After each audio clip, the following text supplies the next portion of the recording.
Good afternoon and welcome to Omnibros Live on a Sunday. Coffee with the Omnibros. Okay, wait a minute. Why does that do that? All of a sudden, it did it last time. You got the ads again? Yeah, I got the ads playing again all of a sudden for some reason. That's weird. When I went live, I'm gonna have to monitor that more closely.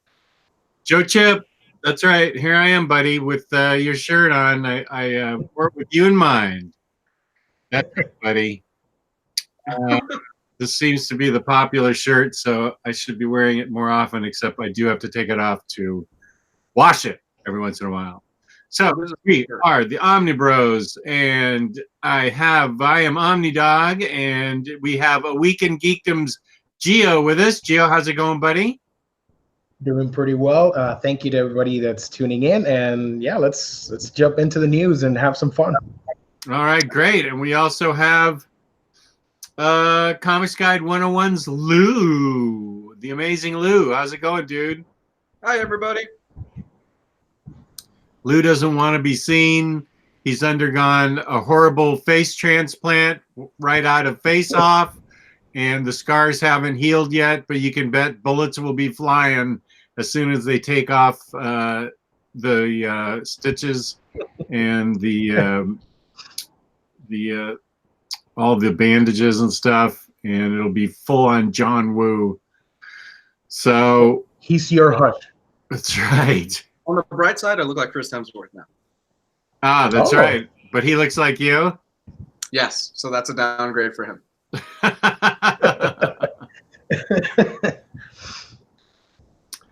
But speaking of upgrades, if you're not a customer of InStockTrades.com, you need to upgrade right now and upgrade to their fabulous customer service and fabulous packaging and their amazing prices, where you can get your collected editions up to 50% off on your collected editions.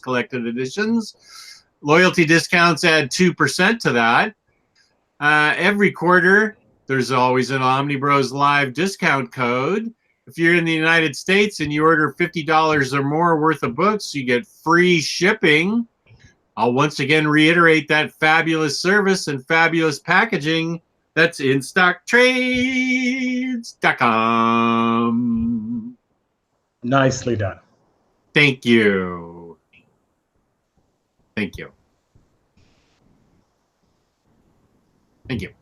So what are we talking about today? No more Bill Cosby sweaters. No, it's 85 degrees outside. So it's 85 out. So we're from now, if it stays that hot, we'll be doing full on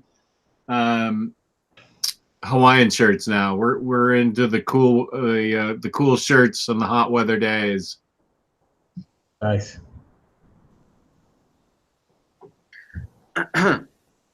Hello. Are we good?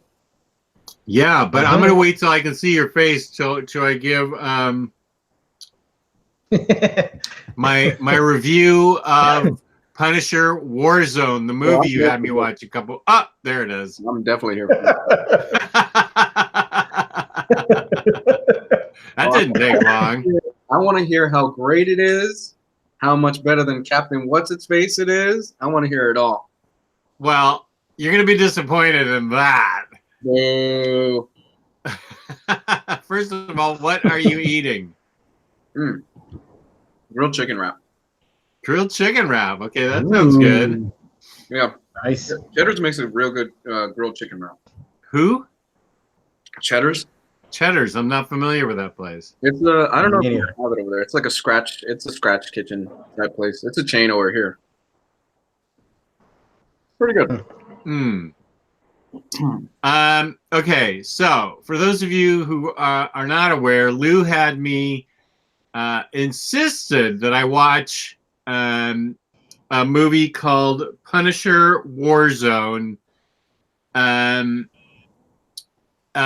described it to me as well, you didn't say B movie, but you described it to me enough that I got the picture that, you know what I still haven't read was what Lexi Alexander had to go through, the director, to get the movie made.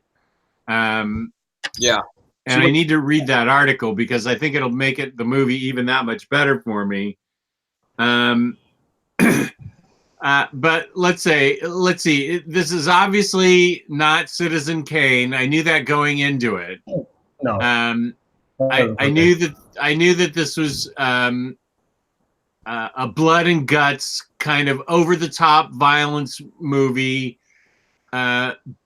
So I knew that, but that doesn't bother me as long as it's done well and not really fake blood and guts. If it looks real enough and it's not gratuitous, and it's done interestingly, I'm okay with it. And when it opens up with like a scene, it doesn't open up with, but like within the first 10 minutes, the Punisher's hanging upside down from a chandelier with machine guns upside down, just drilling all these gangsters that are coming in. I was pretty much hooked from there. And it's beautiful. It is like choreographed to the max. Mm-hmm. All these gangsters that are running in from all these different doors, and he's just and there's just I want you to replace all gun sounds in movies with that from now on. And then when was this movie made? 2010? Was parkour a thing back then? I feel like parkour was a thing back in for like 5 seconds back in 2004, but I don't even know now. But 2008. 2008. Okay, yeah. That's when parkour was a thing. Maybe. Let me check. That was around the apex of one that was really taking off. Yeah, you could say that. Early 2000s. Yeah, sure. Where did I find it? I found it on Apple TV. I rented it for $3.99. Otherwise, yeah, it was impossible to find, but I have Apple TV. There is this apparently vicious. We don't really get to. I don't remember seeing them in action in the movie, but they're apparently a vicious group of gangsters that love parkour, and so they're parkouring all over the place. You know, indoors and outdoors, and they come get their assignment, and they're parkouring indoors and outdoors, and then right in the middle of a parkour, I've only seen this movie just a couple weeks ago, and I can't remember. Punisher needs information from this gangster group of parkour guys because they can lead him to the top guy. Now he's already taken care of Jigsaw, right? And Jigsaw becomes Jigsaw. Yes. But now he needs information on these guys have information on when the shipment of the bad stuff is coming in. If I remember correctly, the shipment of bad stuff is coming into the port, and he needs information on it, and these parkour villains have it. So, like, they're jumping from one building to another, so one villain jumps, then all you see is the second villain jumping, and this rocket launcher goes and explodes this dude just cleanly into like a fine blood mist, and the other guys are like, what the fuck just happened? And it just like the Punisher just goes all Punisher on him, and I mean, obviously that gets their attention, but that was, I have to say, a fine cinematic moment because you're not expecting to see it at all. And then all of a sudden this rocket launcher goes and gets one of the parkour guys. And first of all, who does parkour anyway? The last time I saw parkour was in The Office when Steve Carell and somebody's doing it, and that just made about as much sense as in The Office as it did this movie. So that was like funny and horrifying and really awesome at the same time. It was like a great moment. I will give that to you. It was an awesome cinematic moment just to like see that one guy destroyed just so we could get some information. It's really an awesome moment when Jigsaw becomes Jigsaw. That was amazing when he gets dropped into the bottle recycler. That was awesome.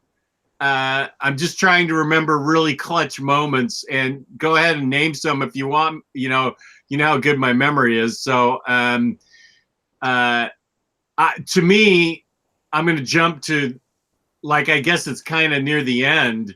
The greatest scene in the whole movie was when he sticks his. It's at near the end of the movie, and he does something to his gun. He goes into it's at the end of the movie, and he goes into this house knowing that that the deck is stacked against him. First of all, he gets the Russians to come in and help shoot up the place and soften it up for him, because Jigsaw's got a bunch of gang members, and this is the final scene. He's got a bunch of gang members from various gangs that want to kill the Punisher, and they've got Microchip and the wife of the FBI agent that he accidentally killed, and the kid, in two separate places, and they're going to make him choose who gets shot and killed. And so he has the Russian mob go in there and soften the place up and kill a bunch of people, and then he goes in single-handedly. And to the best part to me in the whole scene, whole movie, was when he shoves a gun through the door and kills everybody in the room through like a special attachment explosion thingy that that he's got. It like all you see is like the cut. See, it's like a cut split screen sort of thing that's got all the bad guys on this side and Frank Castle on this side, sticking his gun through the door, and everybody dies on this side of the door. There was like 40 people in this room, and he just like it explodes everybody in the room. It wasn't even like a grenade. It was like fistful of bullets or something was the weapon, and it just goes off and explodes and kills everybody in there. That was awesome. It was amazing. I thought the movie was super fun. I loved his underground, how he got to his underground lair. I loved Microchip. I thought Newman, yeah. I loved how Newman was Microchip. I loved how over the top Jigsaw was. And wait, what was his brother's name again? Two-Face Ray or whatever it was? No, get it right. Looney Bin Jim.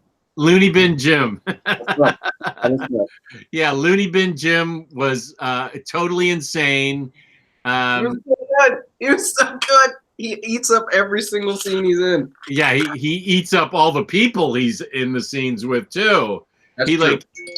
like just as technical terms are losing me. Thank you, Make Havoc, for loving my shirt. I appreciate that.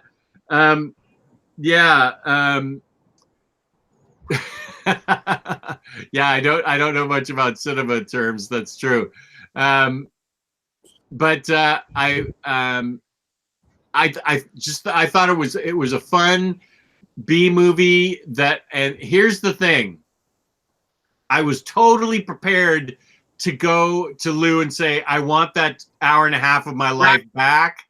I was totally going to say that, and it's not true at all. That was a good use of an hour and a half of my life. I do not regret that hour and a half of my life at all. That was an excellent use of an hour and a half. Punisher Warzone. I do not want it back at all. Now I will say Ray Stevenson had had all the acting chops of a cigar store Indian in this. Brie Larson is a much better actor than he is. Live. There's more emotional range from Ray Stevenson in that one scene where he talks. I guess spoilers for like an 8-year-old movie, where he talks to his to the wife of the cop he accidentally killed that's undercover. Than anything Brie Larson has put into that character in the hour and a half she had for What's It Fucks movie or whatever it was called. Oh my gosh, she blinks and she has more emotional range than Ray Stevenson does. Good heavens, he was just a wooden plank in this movie, but he got the job done. And I thought that I definitely want to see. Is it an interview or is it a written interview, that the Lexi Alexander thing? It's a written one. It's a written one. Okay. Okay, so I hope you don't mind if I jump in real quick a little bit. Oh no, please do. To give some people some context. So Lexi Alexander, it was at one point a badass female kickboxer, and she decided she wanted to break into Hollywood and wanted to make action films. She broke into the scene with oh my god, it was a UK movie. I think it's Green Street Hooligans or something like that. Gio could probably look it up and confirm. Green Street Hooligans. Yes. I think that's what it was, right? Mm-hmm. Yeah, which was a film that wasn't too well liked in the UK, but in the US people loved it. So cut a few years later, people were searching for at the time, I think it's Lionsgate. Is that the one who had the rights to this? Yeah, I think so. Yeah. Oh, I'm going to go with Lionsgate. So at the time, Lionsgate was in the process of rebooting The Punisher, or kind of looking for a sequel to The Punisher, because they got to keep the rights and all this other stuff. So Thomas Jane originally was supposed to be in this film. And Thomas Jane originally put on about 15, 20 pounds of muscle. He was interacting with fans online. He was asking, look, this is what fans want. He went to the studios and saying, look, this is what the fans really want. They drew up a draft, and originally Thomas Jane looked at the draft and said, I'm not fucking doing this. This is so fucking stupid. It's over the top. I don't want to do this. So Lexi Alexander starts shopping the draft around to different actors, and a bunch of actors turned it down. Do you actually know who we almost had playing Jigsaw in this? Who? Freddie Prinze Jr. Wow. Yeah, Freddie Prinze Jr. apparently auditioned for the role of Jigsaw, and apparently he fucking crushed it. And the studio turned him down. The studio didn't want him to do it. Which, I mean, if we had Freddie Prinze Jr., you know who we would have to have as Looney Bin Jim, right? The guy that played Shaggy in the Scooby-Doo movies? Red Willard, I think his name is. Yeah, I actually want to see that version of Freddie Prinze Jr. doing Jigsaw. But so she films it. She does all the combat training with the actors and stuff like that. She was in there with them, and the movie comes out and it's a bomb. It's horrible. And if you know anything about Hollywood, women in Hollywood as directors, they don't really exactly get too many shots, unfortunately. It's usually, you bomb in Hollywood, you're a female director, that's pretty much it for a while. We've got a few. Catherine Bigelow comes to mind. She's a fantastic director. She's also James Cameron's ex-wife. Though I'm blanking on her name. She did Wonder Woman. But yeah, if you're a female director in Hollywood, it's really hard. She got really screwed over for this film afterwards. She has not been able to really find steady work. She's done a few things here and there, but it's been rough for her, unfortunately, because of this movie. Well, I had fun watching this thing. It was a lot of fun. I still don't trust you on Predator, but I did have fun watching this movie. I'm not going to watch any of those other movies you and Gabe were frothing over. Gabe totally makes me worried. When you and Gabe agree on a movie, that makes me really worried. but this one I really thought was a lot of fun. It was so over the top, but it was still, I mean, it was over the top, but it was still suspension of disbelief was still there, but it was still grounded enough with, I thought the wife of the FBI agent did a good job acting. I thought the partner of the FBI agent did a good job acting. I liked the cops, the New York City cops, especially the one that made a case study out of following the Punisher, how he was actually practically partners with the Punisher and let him out of the car and stuff, and how he was such a he did a good job acting like he wasn't really a cop practically. He was really just a goofy citizen, really. He was barely a cop. You could tell it wasn't a good idea for him to handle a gun. So I thought he did a good job acting. So I think everybody did a good job acting in the movie, and I thought the action was everything I wanted in it. So yeah, that was a solid, fun movie. It's the best way you can describe it is it's basically a Garth Ennis comic. Yeah, that's pretty much what it is. Like it is to a T what you would expect from kind of a live action Garth Ennis comic. It's so over the top. There's a part where he punches a guy's face in. Oh yeah, and when he shoots the guy's head off, that's in the same scene when the FBI agent, the dead FBI agent's wife's house, where he punches the guy's face out and then he turns around and shoots the guy's head off. That was amazing. It was. And he goes, "God damn it, Castle." Yeah, I know. He was like getting ready to take the guy in and Castle just shoots the guy's head off. That was awesome. It's such a good movie. I Punisher Warzone. I will go to bat for Punisher Warzone every single time. And I think, Gio, you need to do a rewatch of it. Yeah. I'll leave it to you guys. Oh, I don't know. I'll do a rewatch. Really fun. I'll do a rewatch of Captain Marvel. I am going to have to do a rewatch because I collect all the superhero movies, so I am going to get it on Blu-ray. So there you go. There you go. I'll try and watch it, maybe. I don't know. I'll look forward to your review and your apology. Okay. So, Jess, let me hear it. Was I right? Were you right about what? That it's a good movie. Oh yeah, it's a good movie. You are absolutely right. Was I right about it being better than a certain Marvel superhero movie? No, you were absolutely not right about that.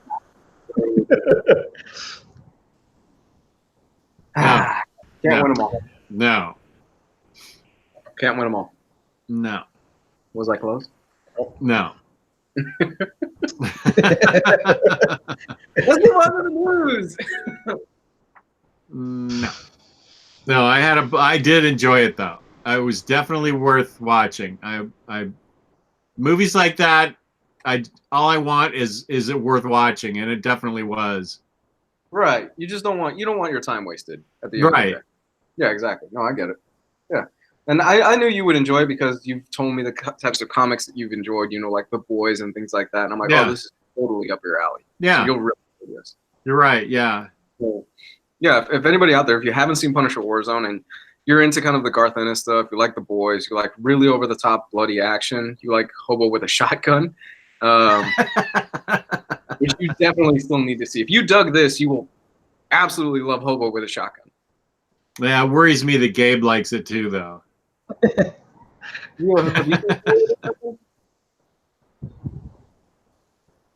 Have you seen it, Gio? I have not. Oh. Yeah. So, news. We only have a few things to talk about. It was mostly a movie-heavy week. Yeah. And I mean, I've only got 4 things to talk about. Chime in if 3 things. Chime in if you guys have anything else you want to bring up. So a lot of people were mad online this weekend. Shocking. Oh yeah. Yeah, you know what we're gonna talk about. Robert Pattinson. Oh. Yeah. Is that confirmed now? No, it's not confirmed yet. A lot of sites were running it as confirmed, and a lot of sites are full of shit. It's still not 100% confirmed yet that Robert Pattinson is going to play Batman. What is pretty much speculated is that he is one of two people that is in the running for it.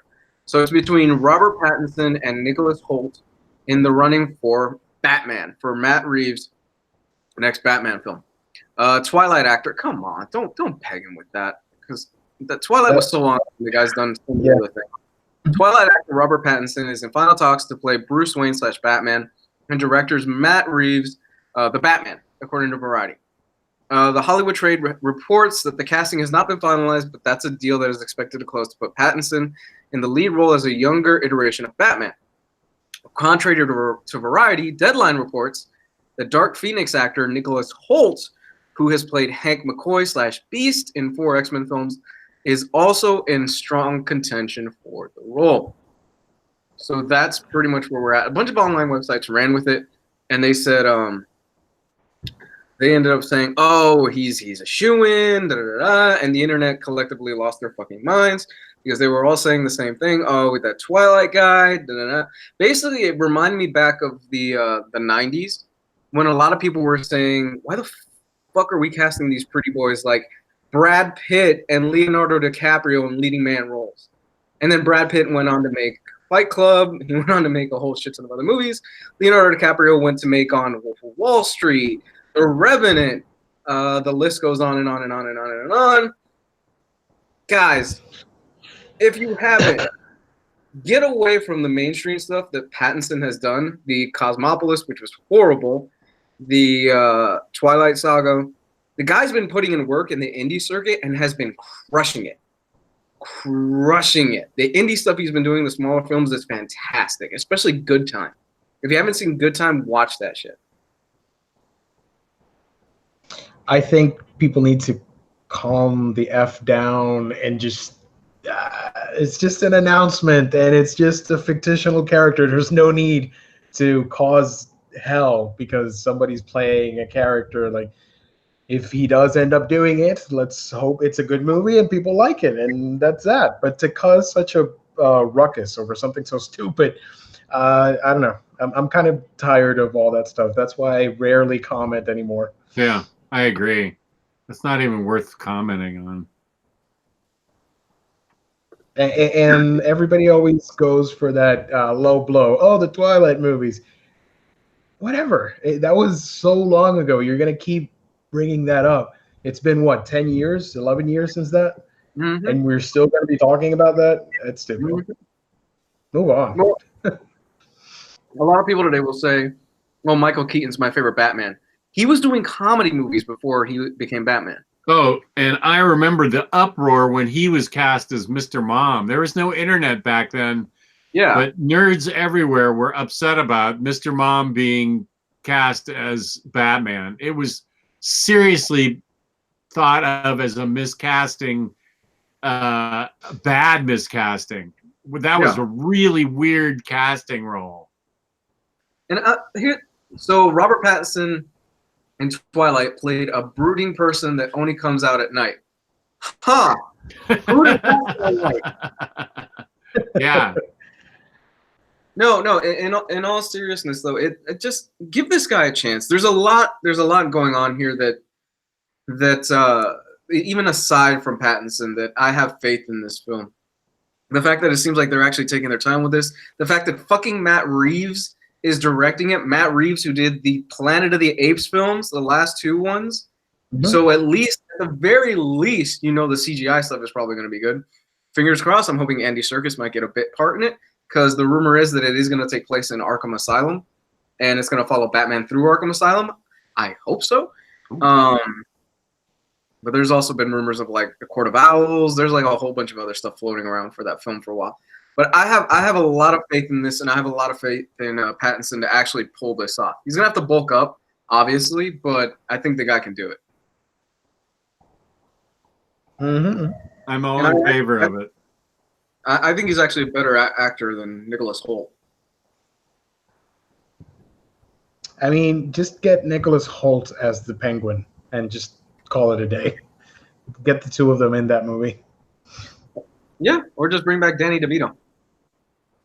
Because supposedly one of the other rumors was that Catwoman and Penguin are going to be in the movie too. Maybe now. So But- Catwoman casting. Who would you cast? Rashida I forgot her name. Let me Google for a quick second. Rashida Jones. Just I'll leave it to you guys.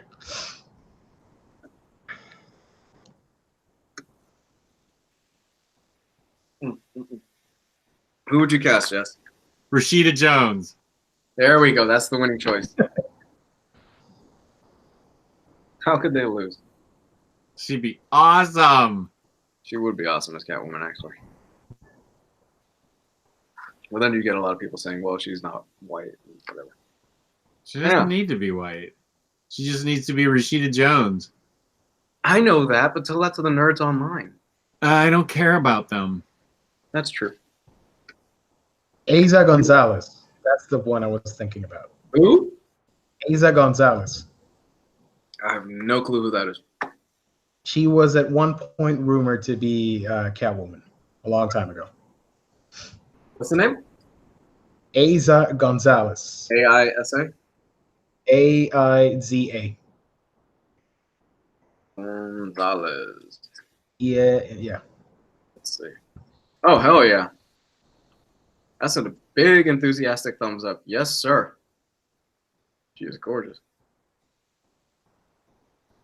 I don't know. What did you think of, I forgot her name. She played Catwoman in Dark Knight Returns. What did you think of her? Anne Hathaway? Yeah, Anne Hathaway? I like her acting. I think she's great. I did too. I thought she was pretty good in the movie. Yeah, it's okay. You weren't a fan? I mean, at some points it was a little bit corny for me, but it was okay. Yeah. Okay. I remember she had the goggles and then she lifted them up and everybody went like, oh, the cat ears. Like, oh, okay, sure. A little bit cringy. Like, yeah. Oh, God. Yeah, it's like the bit with Robin at the end. They're like, oh, okay, Robin, I see what you're doing. See, I think that would have worked a lot better had it been Terry McGinnis. Oh, that would have been awesome. That I had my fingers crossed when she said, oh, this isn't your real name. I was like, oh, Terry McGinnis. They said Robin. The only person in the theater that you heard went, fuck, was me. I'm the only one saying fuck in the middle of the theater. I was really hoping I think that would have worked a whole lot better had it just been Terry McGinnis, not Robin. Would have made more sense too in the context of it. Who the fuck is Terry? Yeah. Okay. Here's one. First CW Batwoman trailer has hit the net. Oh, God. I haven't seen this. Wait, what is it now? Batwoman. Oh. Have you guys seen this? I'm not a fan of Ruby Rose's acting, to be honest. I didn't think she was that great in Orphan Black, and I think there's a reason why in John Wick 2 she doesn't have any speaking roles. So, yeah. What do you guys think? I haven't seen the trailer, so I can't. I saw the trailer. What'd you think? Trailer. You guys are Batwoman fans.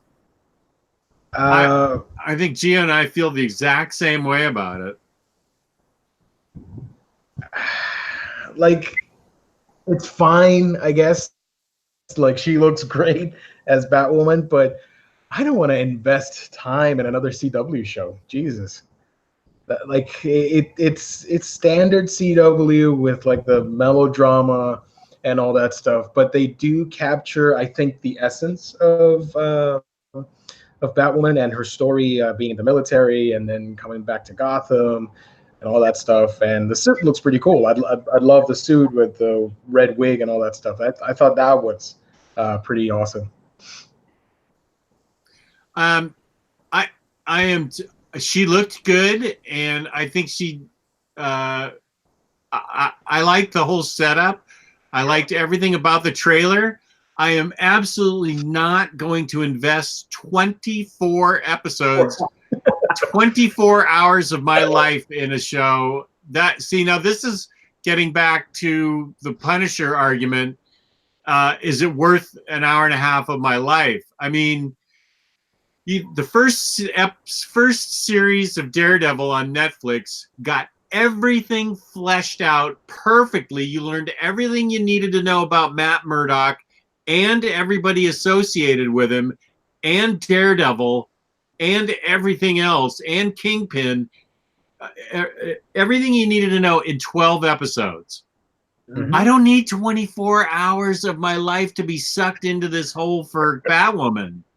I don't need to be. I know they're doing it for syndication reasons because it's the CW and it's still going on that syndication model where you got to have 24 episodes to be syndicated properly. That's too bad because it's going to keep me from watching it. I bailed on Flash after season 3 where I said there is too much exposition going on here. We have got way too much filler and way too much coffee being consumed by these guys in coffee shops and too much little stuff going on here and there. And I look at the Netflix series and you get right to the heart of the matter, and there's no filler. It's the stuff you need to know, and that's what's going to keep me. I like Ruby Red or whatever her name is. I like her fine as Batwoman, sorry, and I think she'll do a good job. Somebody needs to come out on the internet with like it boiled down to 12 episodes, and then I'll watch it.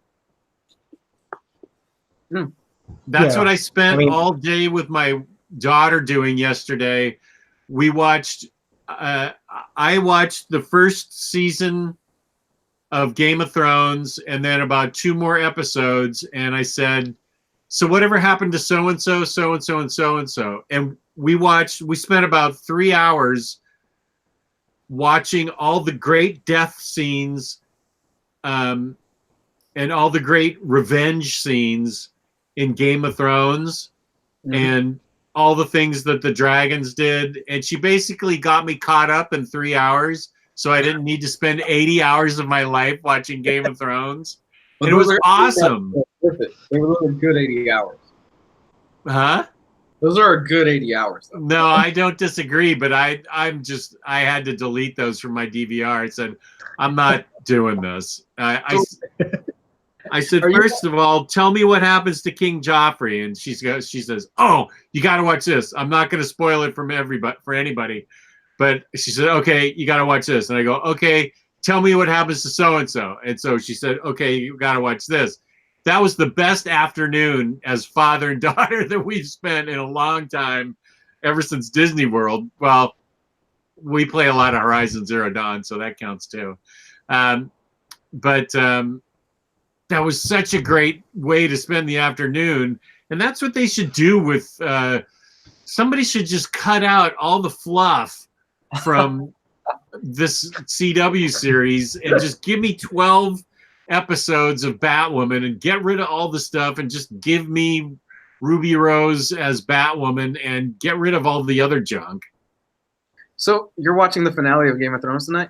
No, I don't need to. I'll just have my daughter tell me what happens. Ah, okay, cool. The major details have already been leaked online.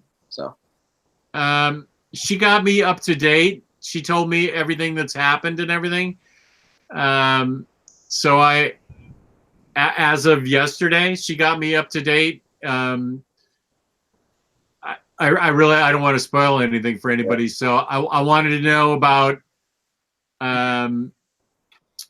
Okay, let me think how to say this. I wanted to know about what was going on the other side of the wall. So she got me up to date on that through clips on YouTube.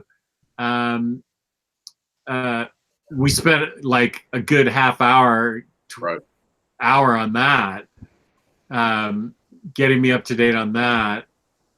I wanted to get up to date on Daenerys. I wanted to get up to date on the kids of Ned Stark. I wanted to get up to date on Daenerys. Daenerys, yeah, I wanted to get up to date on The Dorne storyline, which went nowhere. and I wanted to get up to date on Peter Dinklage. I wanted to find out what his story was. Tyrion, Yeah. So that kind of stuff. Well, I mean, if you want to know what happens at the end, it's already leaked online. You can, like the major bullet points of, well, this is what's going to happen, this is what's going to happen, this is what's going to happen. It's leaked online. I already saw it simply because I'm at the point where I'm like, okay, you guys have drifted so far off George R.R. Martin's original material that all you're doing is doing movie and Hollywood tropes. So I'm like, well, this is probably what's going to happen, this is what's probably going to happen, and this is how this is probably going to end. And sure enough, I looked it up and I was like, fucking called it. Fucking called every single one. Well, and actually, here's something smart from Kristan because she works in network television. I'm not sure the network seasons will ever be shortened just due to how commercial time works. It's a model that's working money-wise. Yeah. So she works in commercial television, so she knows that's probably that. Well, that's a good point. And there's probably plenty of viewers that watch it. So, and I'm just one guy, so it's too bad. I would like to see Batwoman. I really want to see Batwoman as a show. I will also point out that I'm going to be staying off the internet for the next 48 hours after this episode airs because, there's going to be a lot of angry feminists online. Because of Game of Thrones?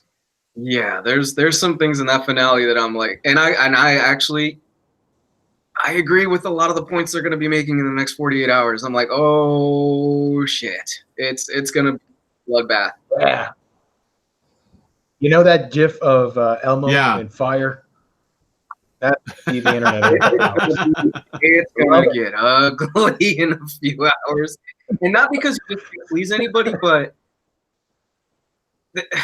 this is actually, okay, I'm not one to actually cry foul for this type of stuff, but it has seemed like there has been kind of a steady decline and a slight decline. They still have a bunch of strong female characters like Sansa and stuff like that and everything, and Yara.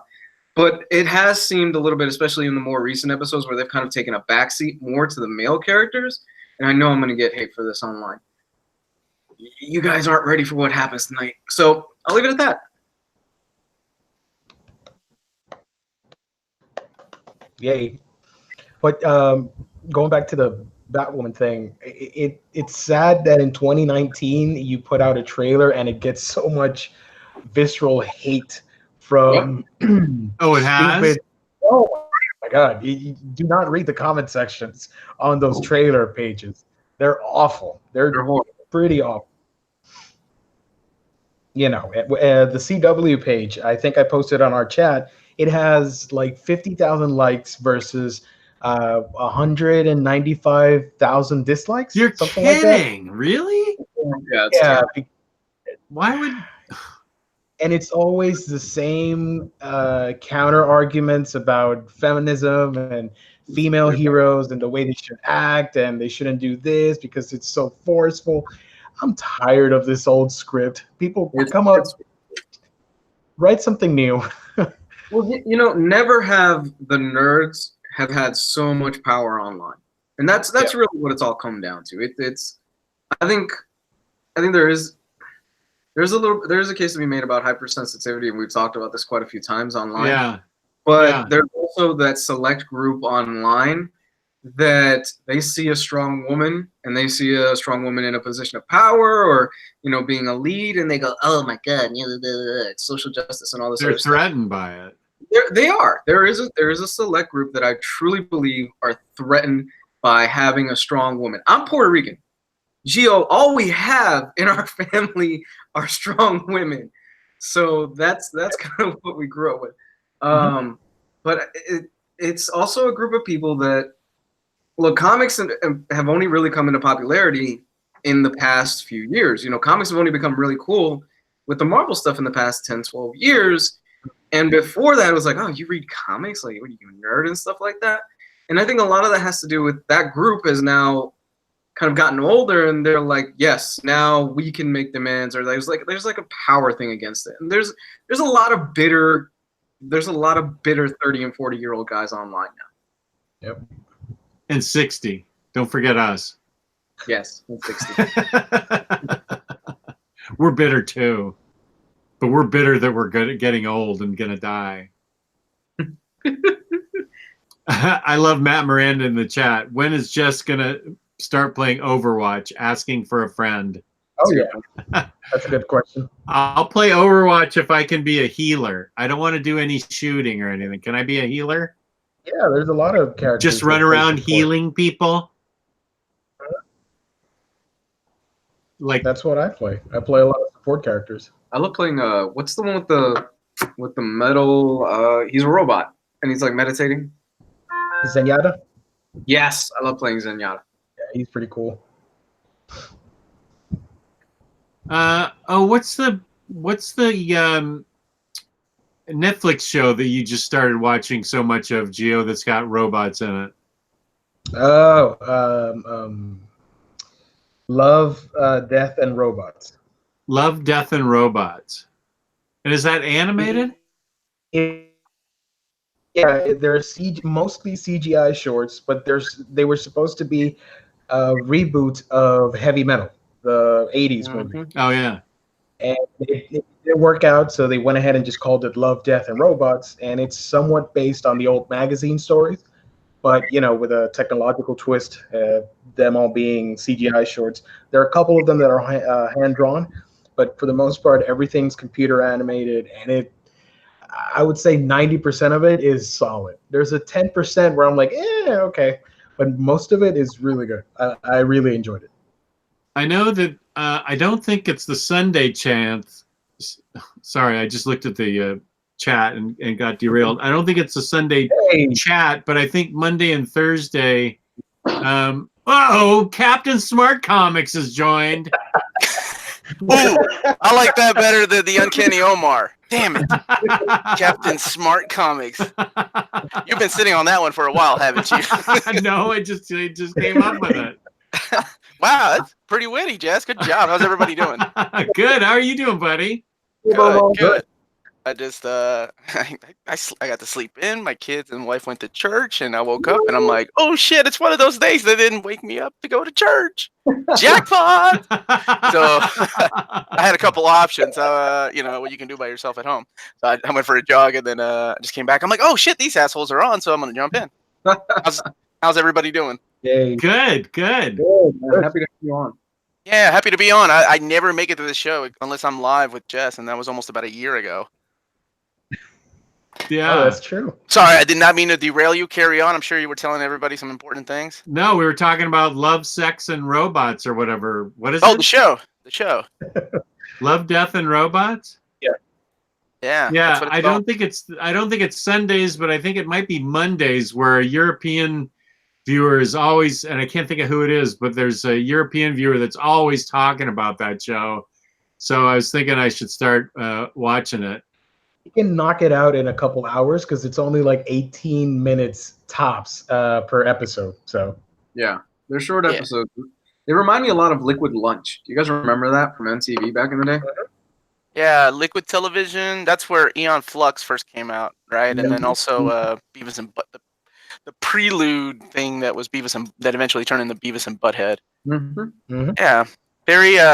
I miss shows like that, little anthologies. It reminded me of Animatrix, where it's not just 2D animation, it's also CG animation.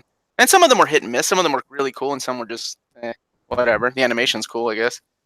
Some of that CG is like into Uncanny Valley territory for me. Others were a little bit okay, but those I think there was one that has a ton of sex and it's in like a mining colony in space or whatever. That looked amazing. Oh yeah, that one was cool. Yeah. Maybe it was RV Lander, and I watched Love, Death, and Robots, and I'm European. Were you talking about it a lot in the chat, RV? Maybe that was you. Because Gio was talking about it a lot in our OmniBros chat. Yeah, Probably. he really enjoyed that. Yeah. I thought it was pretty good, man. Hit and miss. Story, like some of the animation carried a lot of the story because some of the story was just really boring. Yeah. Did you watch it all, Jess? I haven't seen it yet. No. What was it but that you watched? You finally watched John Wick, right? That's what it No, was. I haven't seen it yet. I saw the Punisher movie, but I didn't get a chance. I think this week I'll get a chance to see John Wick. You need to stop like your weekly dosage of Love Actually and things like that. I know I hate to tell you to break your tradition because you've been doing it for so long, but there are some things worth pausing that movie for. Love Actually. I like that movie, so I can't give a shit. Love Actually is a fucking great movie. Oh yeah, I love that. I love all that dude's movies. What was the one that made me bawl? The Out of Time, was that what it was called? About the time traveling dad and son. Oh, that was great. I love that one. Was that what was the one with the Hulk guy, Eric Bana? Was he a time traveler? The time traveler's wife? Traveler's wife. Mm-hmm. Yeah, I saw that one. Yeah, that one was okay. It was based on a book, right? Yeah, my wife and I saw that one. I remember that one. Yeah, I remember seeing that one in the theater too. I was going to say Children of Men for some reason. Oh, love that movie. That movie was great. Children of Men is fantastic. Yeah. For those of you out there, if you haven't seen Children of Men, just stop what you're doing and go watch that. Oh yeah, that's a remarkable movie. And it's probably the closest we'll ever get to a Half-Life movie. A what? A Half-Life movie? Having never played Half-Life, I'm gonna take your word for it, brother. Exactly. As far as like the world and how it's presented in Children of Men, it's probably the closest we'll come to a Half-Life movie. Last thing to talk about before we finish up the news, because like I said, there wasn't really much. Deathstroke animated series is coming to CW Seed. What CW Seed is, I don't know. Did you say CW Seed? Yeah. Deathstroke animated is coming to the CW digital platform, CW Seed, according to Deadline.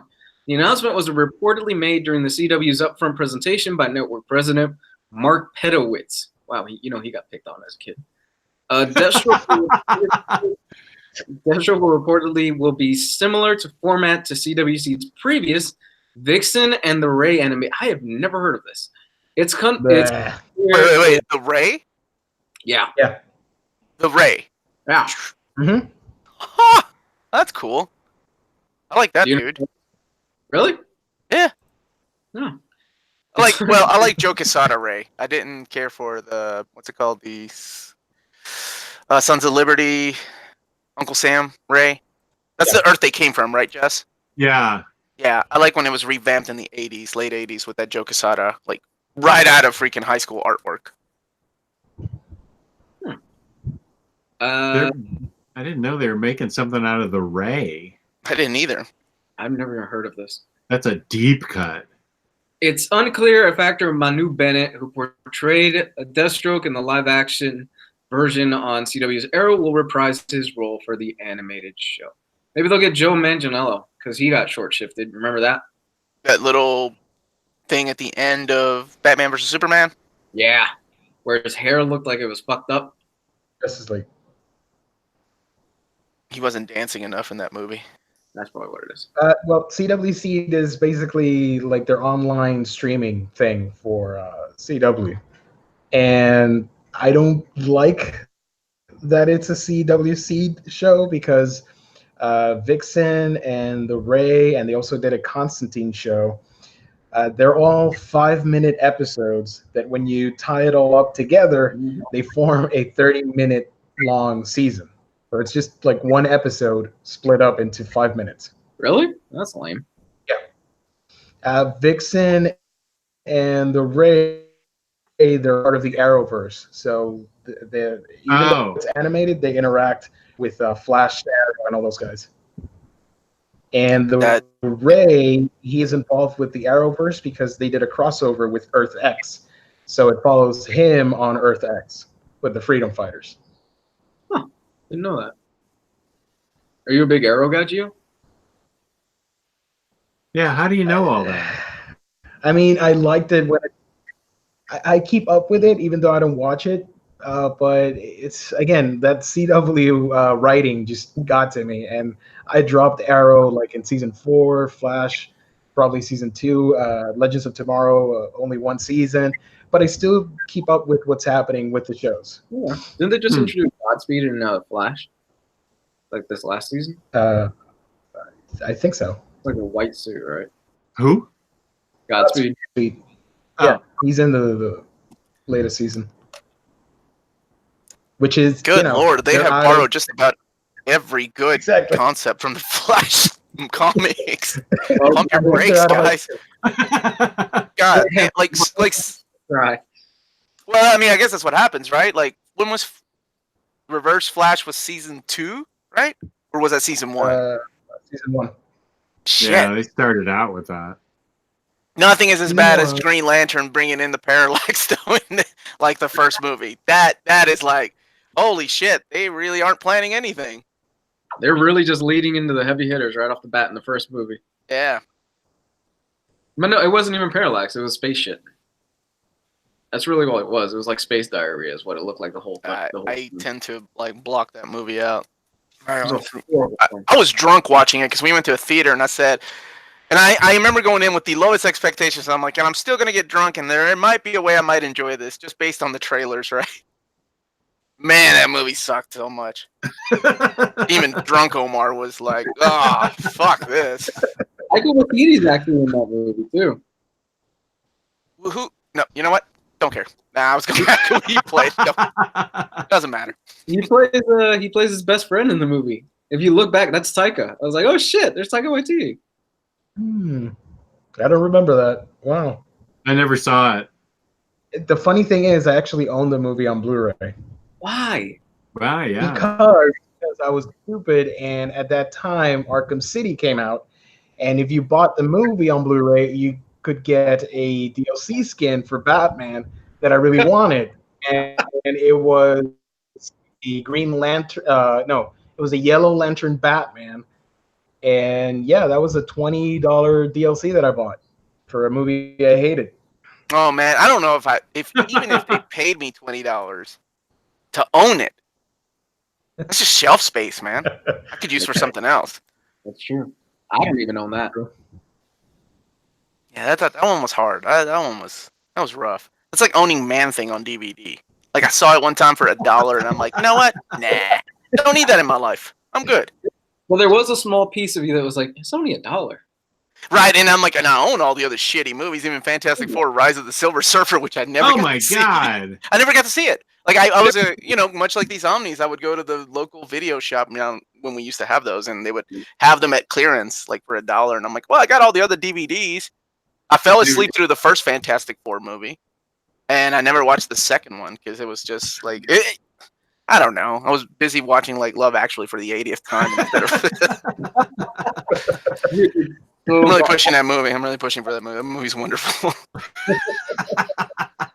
There's a scene where he's where the Silver Surfer is coming out of the tunnel, and if you freeze it like a split second, you can see his nutsack. The animators actually drew Silver Surfer. Yes, the animators drew a balls and a dick on Silver Surfer in that one scene, and it's a blink and you miss it scene. That's the second time you brought that up. Today? No, you brought it up last week. I definitely heard you say it again. Well, because I wasn't on last week, so he's just letting me know in case I collect. I have this obsession with pausing every junk scene in every movie. I'm sure there's a YouTube collection out there somewhere that will, junk in movies. Yeah. At least with that movie, Dr. Doom looked okay. Yeah. I'm not talking about his acting, but he looked okay. He looked like Dr. Doom. Unlike the garbage of the Van Force. Freddie Alonso saying Stan Lee cameo is the best part of that second FF. Who did he play? Was he Willie, the mailman, or I thought it was the first one, right? Does anybody remember? I think he plays himself because he's going to the wedding of Reed Richards and Sue Storm. Oh, that's sweet. Now, if only they would take that and put it somewhere else. That'd be cool. Is there a collection on YouTube of Stan Lee appearances so I don't Oh have to? God! Hmm, Oh yeah. yeah, absolutely. So I don't have to Yeah. sit through that movie to see it. Yeah, they make a lot of those. Yeah, all right. I had forgotten he was in a lot of the early X-Men stuff, like the beach scene in X-Men 1. I remember, sadly, the one that I remember him is the one in X-Men 3 when it's him and Chris Claremont, and I hate that movie. I know Jess loves it, but like, I know. so weird. You know what a movie I end up I think about this all the time now because it's the 7-Eleven cup Slurpee cup that we used to bathe our dog in. And I remember I liked this movie so much I got 2 7-Eleven Slurpee cups of it. It was the Wolverine the Origin. The first one. It was the one where he's got Sabretooth, Liev Schreiber. Yeah. Yeah. Mm-hmm. The one that everybody hates so much. Ryan Reynolds with the mouth. Yeah. Deadpool. Yeah. That one that everybody hates so much. I liked it so much I got the Slurpee cups. That was Yes, you're such a loving guy. That's crazy. That's what I love about you. That's what everybody loves about you. You just love everything. It doesn't matter. That was done by the showrunners of Game of Thrones, wasn't it? The two Davids. Oh, I don't If know. I'm not mistaken, I'm pretty sure it was. Let me check. I heard this. I never. You know what? I never watched The Wolverine. Like he's my favorite character. And I never. No, I did. Never mind. I did do it. I was drunk. I forgot about that. You were drunk. So I probably don't remember. That was the one in Japan, I think. Yeah, I like that one too. That doesn't surprise me. No. One of the Game of Thrones dudes. Yeah. Okay, cool. I was half right. It's about my accuracy. That movie had a lot of screaming, by the way. Everybody was screaming. Which one? The Wolverine movie. Oh. Rewatch it. I don't know if you're going to do that, but rewatch it, and everybody is screaming at the top of their lungs for some reason. X-Men Origins? More so Yeah. than Aquaman? Yeah, That's what I more liked so about than- Aquaman. I love that. It was so anime. Like the bad guys all screaming, the good guys are screaming. I'm like, fuck yeah. Oh yeah, that was a true action movie. That was awesome. Wolverine, not so much. Didn't they shot him with an adamantium bullet, right? In that movie? Mhm. Yeah, at the end. Oh yeah, that's right. And we had Proto Deadpool, whatever it was. Baraka Pool is what the fans call him. Rockapool, that's what it was, yeah. And then they sewed his mouth shut. Who the fuck thought that was a good idea? They were trying to be edgy, apparently. They were Oh, trying to be different than what the comic books were, right? Because Yeah. in the comic books, he's the merc with the mouth. In the movies, he was just some dude. And you also had Blob in the boxing ring hmm fighting. White Queen. White Queen was part of the Weapon X thing, I think. I'm so happy in Deadpool 2 he goes back in time in the end credits and shoots Rockapool in the head. I fucking love that. That was probably one of the best post-credit scenes I've ever seen. Have you seen the supercut that came out where there's an additional post-credit scene for Deadpool 2? No, I saw the Wow. one where he shoots himself. He shoots Ryan Reynolds, right? I saw that Yeah. one where as he's reading the Green Lantern script. Yeah. I love that. Funny. And he goes back and shoots Deadpool from the first Wolverine Origins movie. What's the supercut at? The supercut, there's a post-credit scene in the supercut where Deadpool goes back in time and kills baby Hitler. Oh. Yeah. No, I have not seen that. Yeah. I actually like those supercut. It's they remix the music, they add a few scenes and stuff like that. It's really good.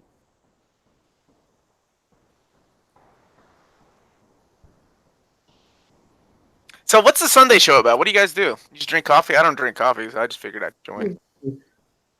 We bullshit around. That's what every show is like. There's no difference. Except it's Sunday, you heathens. We get to talk about movies, mostly. We do the news. Last week, Gabe and I just answered questions for the whole hour. That's cool. It was a whole, the chat just started asking us questions and we just answered questions for the whole hour.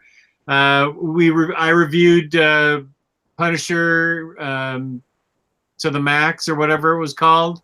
World Without End. I forget. What was it called? Warzone. Warzone, the yeah, movie? Punisher Warzone. I reviewed that because Where did you get World Without End? I don't know. I don't know. Those acid trips, flashbacks. Yeah.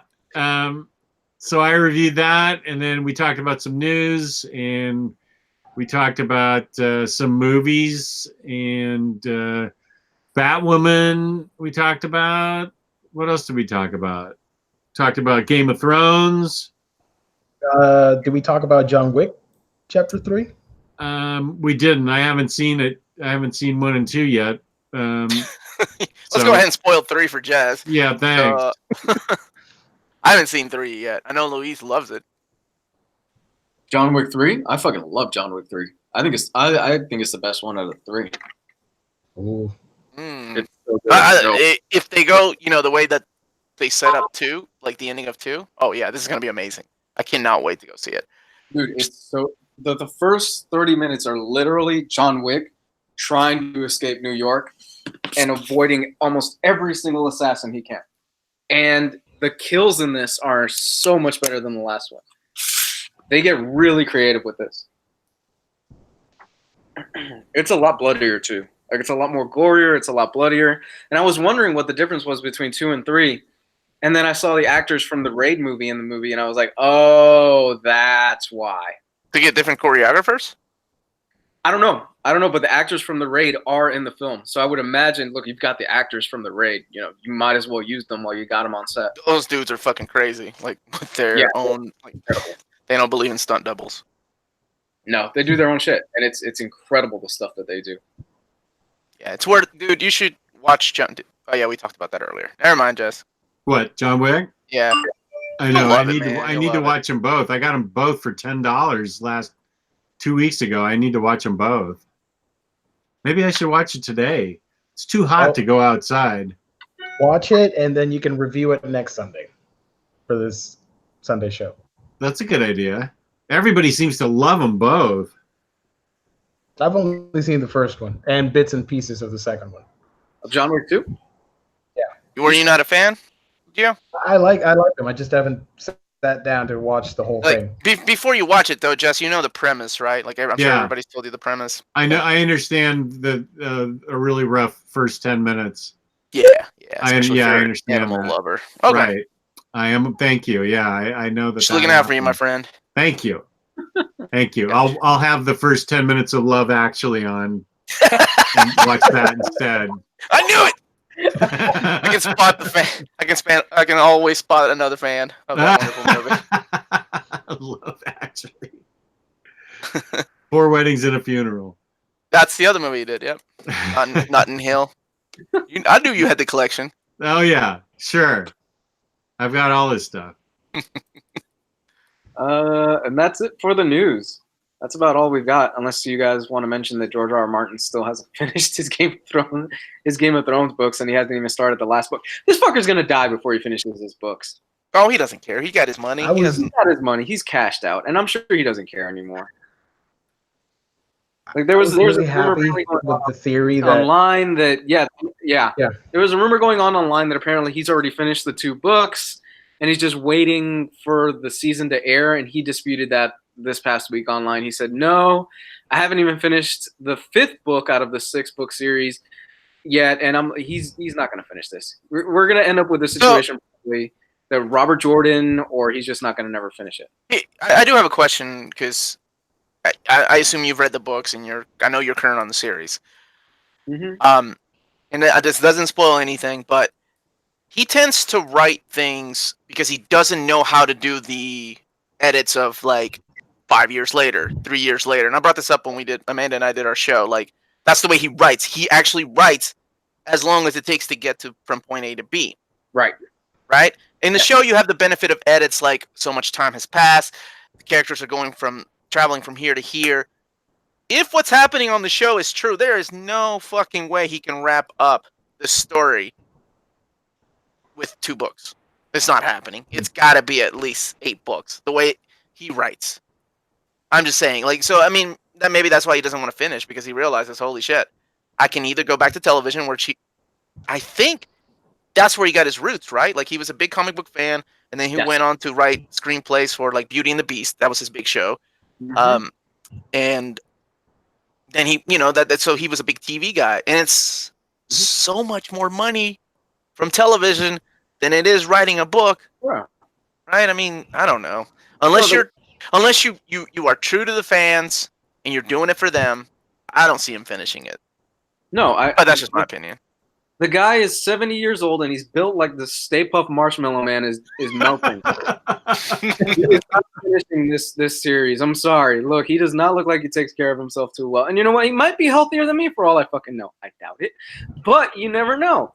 And the thing is, you nailed it on the head. The way he writes is that he writes he just introduced basically, well, I want to do a 5-year time skip in the books. What that means is he's going to have to write through those 5 years to get to that time skip. And he's got 2 books left to do it to wrap this up. Yeah. And the last book came out in, somebody correct me, I think 2011 was when the last book came out. think And so. he's still not finished with this. He is still not finished with this. And a lot of people are throwing the hate on D&D, the guys who are show running Game of Thrones. But you guys got to remember, this fucker has not finished these books. He hasn't finished it. He's working on 1,000 other projects. He's got a bunch of other spin-off books that are coming out. He's doing TV. He's just I am thoroughly convinced at this point he doesn't care. He's cashed in. He doesn't care. They're finishing up his series for him. The guy's 70 years old. Why would I care? I've cashed out. And it's kind of sad because there are a lot of fans around the world. I honestly do not think this man will finish this series. There's so much left to cover, and I hope I eat crow one day. But I don't think he's going to finish it. I think we're going to have another Robert Jordan situation at best, where we're going to have a Brandon Sanderson come in and he's going to finish the series out, or we'll never get the ending of the series. And Robert Jordan died because, he had medical complications. Yeah, that was sad. Yeah. But anyway, Game of Thrones ends tonight. Regardless of how you feel, it's the end of a huge era for a lot of people. Yeah. So, yeah, I don't have any news. Y'all talk about the Disney acquisition. Every news I get from Amanda, my co-host. Actually, I'm interested in your opinion of X-Men relaunch, stopping everything, tearing it all down, and relaunching X-Men. That's a good one. I'm good with that. X-Men has been really dull for the last decade, just about. Really? I mean, I want to get excited, and every time they relaunch it, I get excited. I'm like, new creative team, new blood, awesome. Oh, X-Men Gold, pulling at my heartstrings, my nostalgia, and no. But you've got now, Hickman is staying on, right? Like, even after the 2 minis, he is going to stay on as the writer of at least one of the books, correct? Yeah, I think so. Anybody? Okay. So, I mean, you know how he writes. He has an end game. He sets everything up, and then he knows where he's going to go with it. So if other writers feed off of that and tend to go the same direction, I think it could be good. I like the idea, and this is something I joked about on Facebook was, fuck it, just relaunch it, restart everything, give me new characters, new same characters, different personas, right? Like we've seen the cover art for House of X and Power of X. Yeah, sure. That's the new Cyclops. That's the new. I guess Wolverine's the only one not in that shot, or Storm. I haven't seen Storm either. But those are the new characters, right? That way, new readers can come in and be like, "Oh, cool. Okay, this is who Cyclops is now."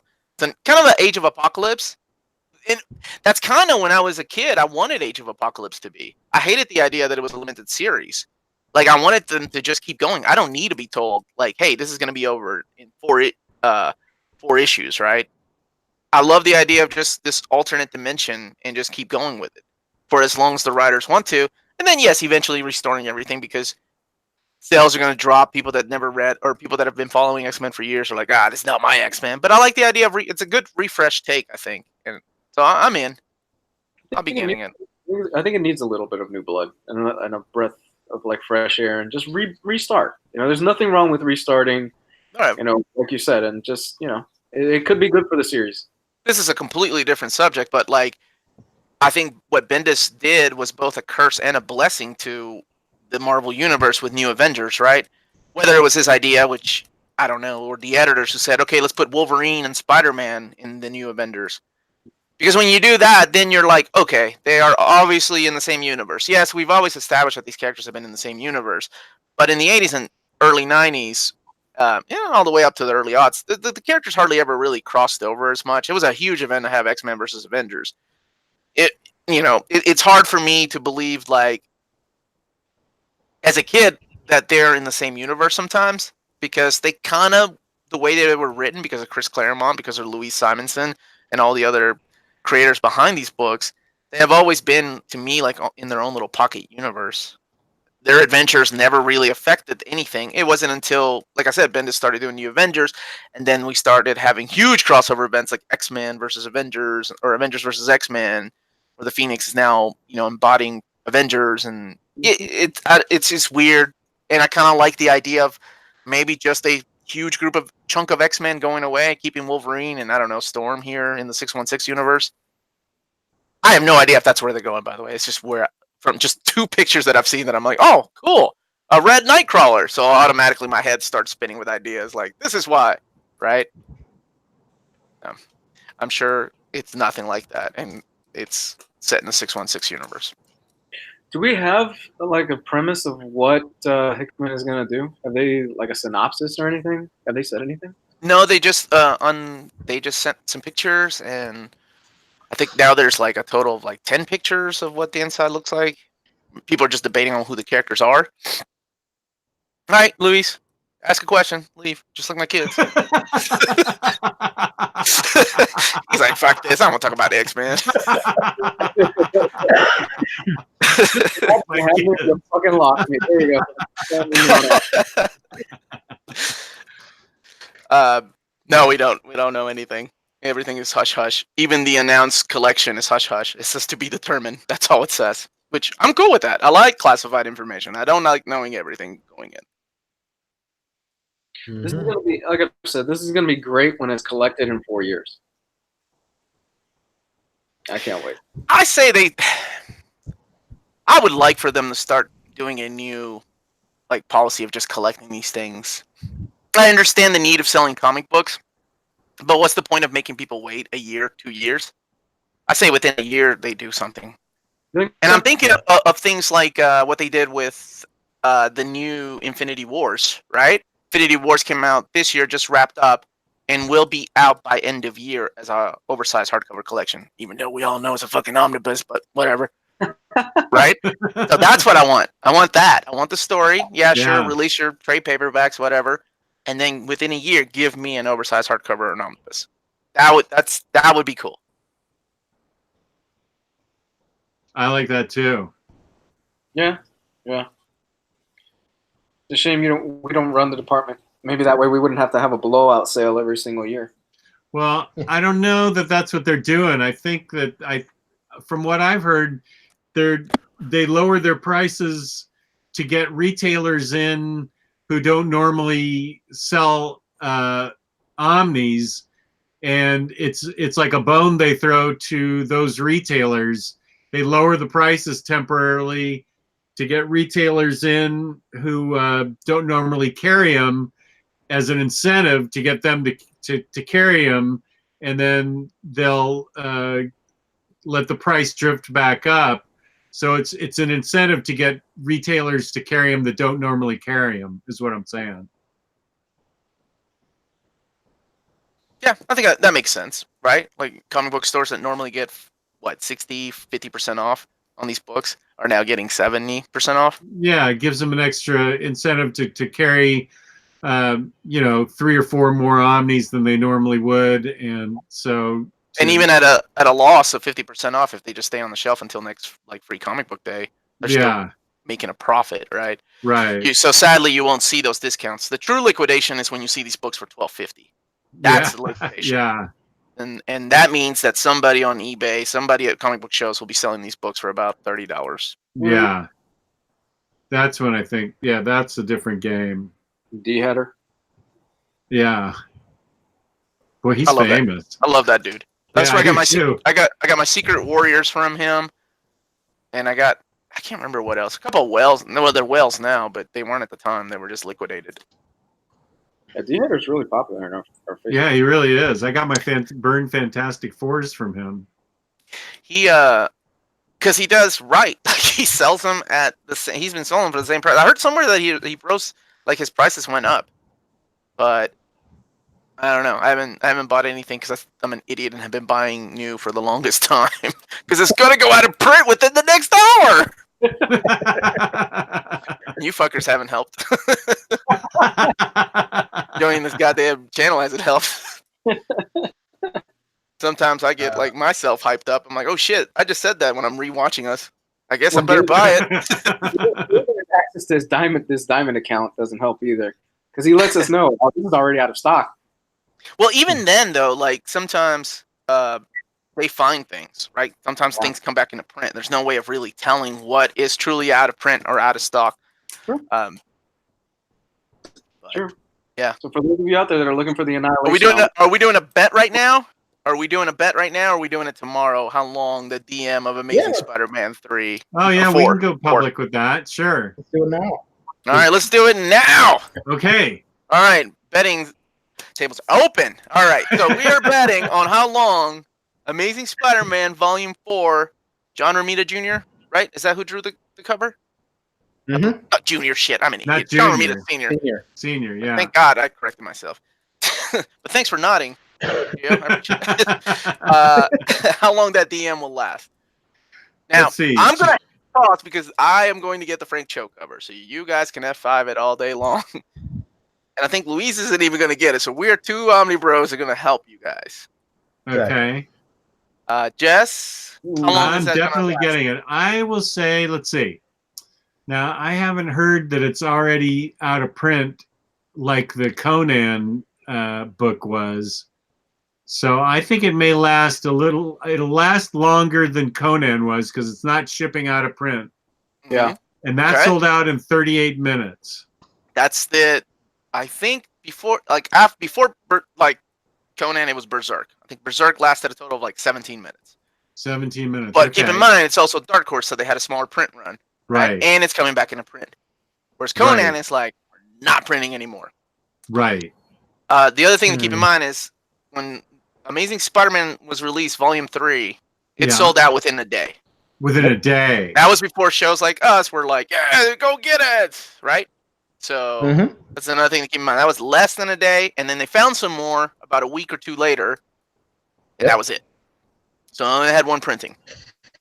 Okay. I think I'm in the 15 to 20 minutes. 15 to 20 minutes. Really? Whoa, You think that's short? Wow. I think it's going to break the record, huh?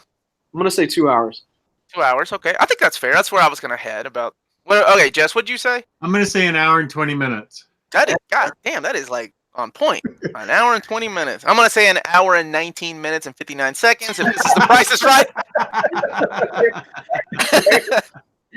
No, I think, you know what? I'm just going to, I say 3.5 hours. I'll give it 3.5 hours before it's gone. 3.5. Okay. 3.5. Because I am thinking about some of the Conan omnibuses and stuff. That lasted for longer than I thought it was going to last. So. Yeah, and they don't. The one thing that we always forget is they don't seem to print. Like, the print runs get smaller and smaller as the volumes go up, right, in chronological order. Volume 2 had a smaller print run than Volume 1. Volume 3, same thing. Volume 4 is the first Volume 4 we're having, too. That's true. So I took that into consideration, too, with my 3.5 hours. But good luck to everybody that's out there that's going to do this. And do we have a prize?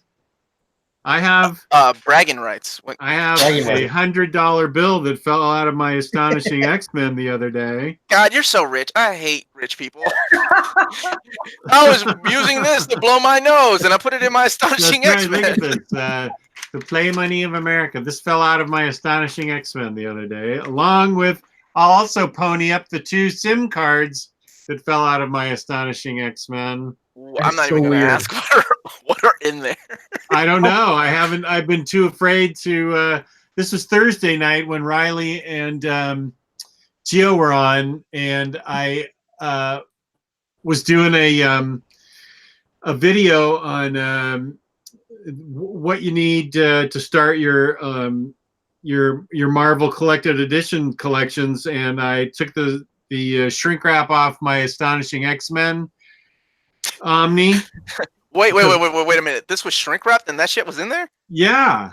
It wasn't this kind of shrink wrap you get from a comic book store or from in-stock trades. It was like somebody had a shrink wrap machine at their comic book store and shrink wrapped it, and this fell out of it. That's evidence, right? You know that's evidence. This fake $100 bill. Yeah, you're going to prison. and these 2 SIM cards with these people's names on it. Just for all you know, you could have Who Shot John F. Kennedy in that.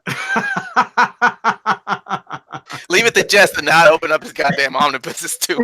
Like, I bet the SIM card has a message. Please, if you're reading this in 2012, you must warn the others about the coming of...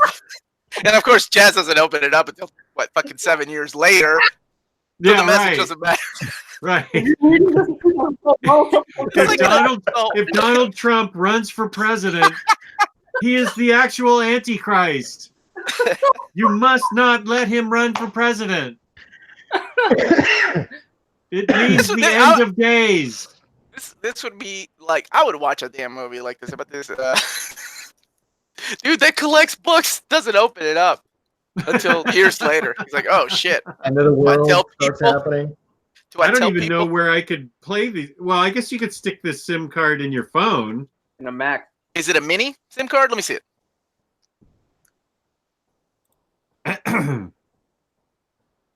Yeah, there we go.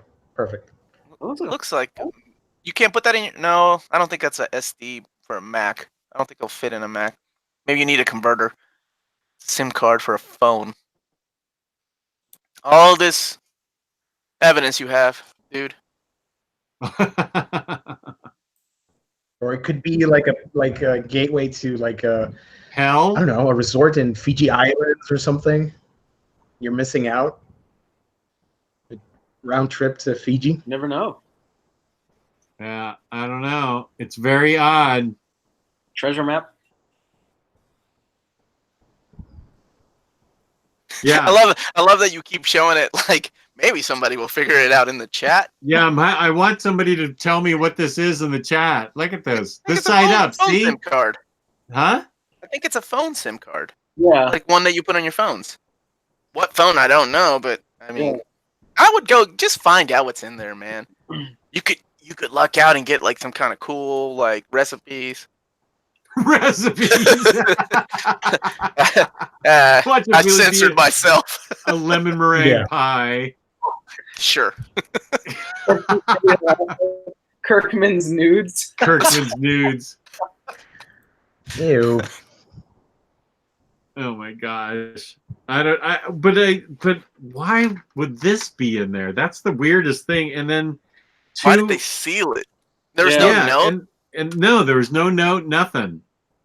Man, I remember buying a book at Half Price Books, and inside the book was a $50 gift card to Barnes and Noble. I remember you told me that. Wow. Yeah, that was like, and those people, and I called the number and I make sure that there was a $50. Yeah, there was $50 left in there. I was like, man, those people hated reading. Like, fuck that, don't need this in my life. $50, go buy yourself a Blu-ray of Love Actually. Damn. There you go. Third time. It's a contemporary version of A Message in a Bottle. Hey. I have a feeling it's I open it and it's gonna be FBI crashing through your damn door for having that kind of shit in your house is what's gonna happen. It's gonna be like the virus to end all viruses that infects the entire world's computers and stuff. They're gonna come through, bust through your window. All your omnibuses are gonna fall. Your statues are gonna shoot them up.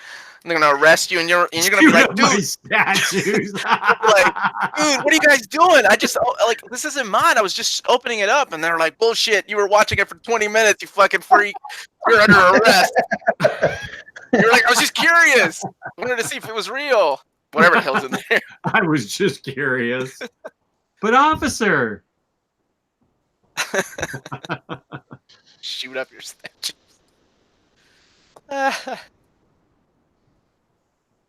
You guys have this much fun on Sundays? I should join more Sundays. Yeah, Sunday's always fun.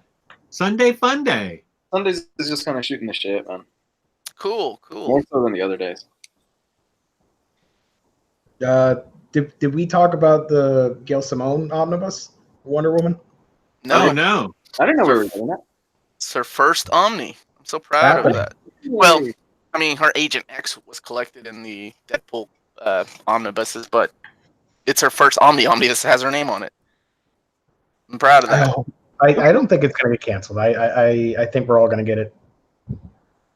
Some people were worried about it being canceled. DC will break your heart, man. You're gonna go sell your Gail Simone trades and come back and be like, "Fuck, canceled, son of a bitch." How many times has that happened to you guys? One time, and I learned my lesson over 10 years ago. I keep my shit. I told Jess this the other day. Actually, I'm the type of person that will keep my shit in my hands until I have the new shit in my other hand. Yeah. And I can let go of this. It happened one time, and it was actually DC. It was I can't remember what they announced, and they canceled it. Maybe it was the very first time they announced the what the hell was it? The new collection of Impulse.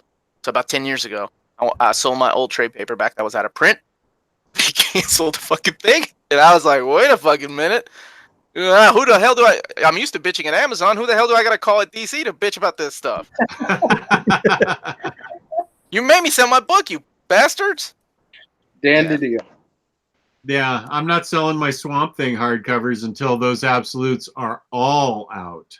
I feel for all the people that sold their Hush absolute, waiting for that Hush omnibus, man. See, I learned my lesson, and I tell people the same thing. I know it's hard because you want to get that premium price, right? You want to make sure your book gets that price that. Yeah. So it's almost like a double-edged sword. You're excited for this new thing, and you want to make sure to pay for this new thing. You sell your old shit, but then when do you let it go? You almost take a gamble.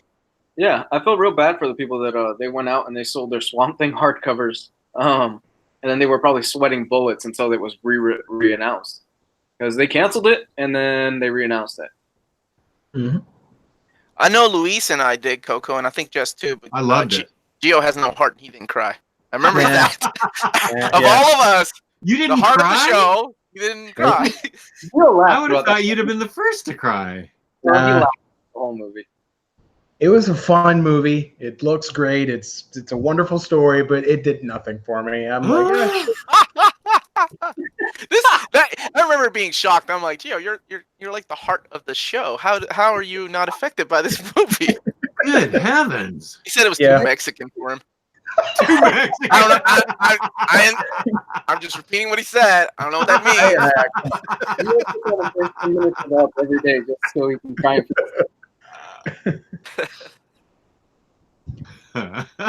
Joe's the Antichrist. I don't know about that. I am telling you, I'm gonna visit Gio one day because I'm going to Puerto Rico eventually, and it's just gonna be like training day. It's gonna be just a complete 180 of what we. Like he's such a nice guy. What was it like that Dave Chappelle skit with Wayne Brady? Get in the car, you bitch.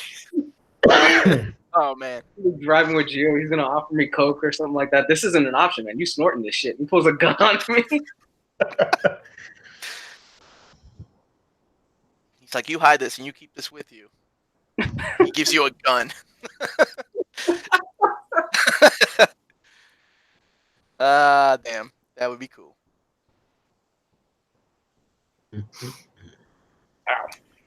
So you guys are where we're reviewing a book, 2 books, 3 books tomorrow. Oh shit, I forgot. Yes. Yeah.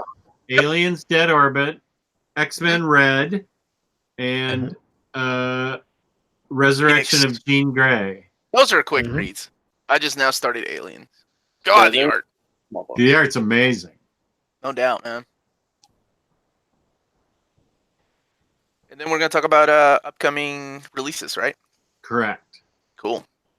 Hall's Be a fun show. Previews Reads. Hall's Previews Reads. Shit. Hall Previews Reads. Why did I? Oh man, I just realized I'm on Sunday, Monday, and then I have my old read or new read on Tuesday, and then we have a live show on our channel on Wednesday. Damn it. You're in near mint condition? Yeah, I forgot about that. Why did I join on Sunday? Shit. No. Why? It doesn't matter. Nobody's home. No, they just got here. Oh, well, Shh. Quit. okay. Don't let them think I'm having fun. Shut up. You're doing I'm supposed to be some home project. You guys are doing Game of Thrones tonight too, right? What's that, man? You're doing Game of Thrones tonight too, right? Yeah. Shit! I gotta keep my brain fresh. I gotta drink. I haven't done that in a while. Maybe I'll get drunk for Monday and Tuesdays, Wednesdays shit. So we're gonna be seeing a lot of Omar online. It's gonna be great. Or 5 people that follow me. Well, before we sign off, I don't know when we're going to sign off, but before we do, let's talk about a little bit about InStockTrades.com, where you can get your collected editions up to 50% off. Loyalty discounts add 2% to that. Every quarter, there is an Omniboslive discount code. Order $50 or more worth of books in the United States. You get free shipping with that. Fabulous customer service, fabulous packaging. That's InStockTrades.com. So nice. Beautiful. What did you call me earlier? Captain Smart Comics. Damn it. Captain Smart Comics. I so should have started a channel with that fucking name. That's beautiful. That's not a bad name. So pompous. Captain Smart Comics. First thing we're going to talk about today is Avengers the Crossing. Kiss my ass if you don't like it.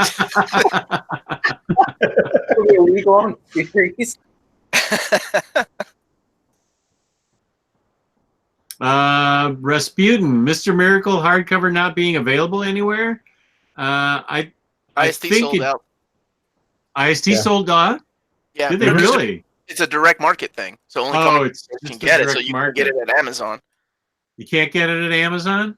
Because it's only for comic book stores. Oh, it's only for comic book stores right now. Yeah. I wouldn't worry about it. I think they're going to release stuff to Amazon in the near future, so I wouldn't worry about it. It's a pretty book too. It's a pretty collection. X-Men purple, X-Men green, and orange. One day, Mr. Awesome. One day we will. Yeah, so it was a direct market book, but they'll release it to the general population in the near future. I think you can count on that. It is a standard hardcover, though, like standard size hardcover. So if that makes you feel a little bit better about the price you're paying for something like that. I was hoping it was oversized, but nope. Mr. Awesome, you're right. That was the theme song. Very good. Did you know the original theme song had words? Like when they wrote that song? Yeah, but I don't know them. Yeah, of course. Do you know him? No. But my co-host Dan's the one that told me useless, stupid information like that. And he was singing it. And I'm like, I never heard of that. I love the theme to Bonanza. Yeah, it's great. Speaking of Bonanza, I gotta wrap this up. I gotta go. Oh, because you need to go see Bonanza? No, I got stuff to do. I'm sorry. I'm gonna go buy a copy of NYX3 today. That's graded. You know why? Why? Because your Tell him, comic Omar. book. Because his comic book advisor told I can't keep a fucking straight face. Because his comic book advisor told him to go buy one. Is that really right? Is this the first appearance of who? Oh, NYX is X23. Laura. Exactly. Right. Why now, though? Your comic advisor is giving you some pointers, huh? Before you go, Gio, can you stay on for just a minute? Yeah. If we wrap up now, I wanted to talk to you for a second. You and Louise. What's happening? You're not my kid, so you're not in trouble. You're fine. Okay. You mean after we sign off? Yeah, after we sign off. Okay, so Gio, where can they find you? You can find me at A Week in Geekdom here on YouTube, where I talk about anime, manga, comics, and everything else in between. That's A Week in Geekdom. Luis, where can they find you? Comics Got 101 on Facebook and Twitter and all that good stuff, guys. Thanks. Captain Smart Comics, where can they find you, buddy? It's too late. You call me the Uncanny Omar. I'm sticking with that. You can find me on my channel, Near Mint Condition, where apparently I have a live show tonight, Tuesday night, and Wednesday night. And tomorrow here on Omnibros Live and on the That's Facebook right. page. And Omnidog, where can people find you? They can find me, Omnidog, on Omnidog's Vault on YouTube and on Instagram, Omnidogs_Vault. And for the fine folks at In Stock Trades, we say good afternoon to you. Thanks to the chat. The chat was great today. We appreciate all our chatters, all our lurkers and viewers, people that just love to watch us. We had a lot of people watching us today. I never saw the top number, but at one point we had like 77, and that's pretty darn good for a Sunday. I don't know if we went past that, but that's great. Thanks to everybody watching. Really appreciate everybody watching us and chatting, taking part.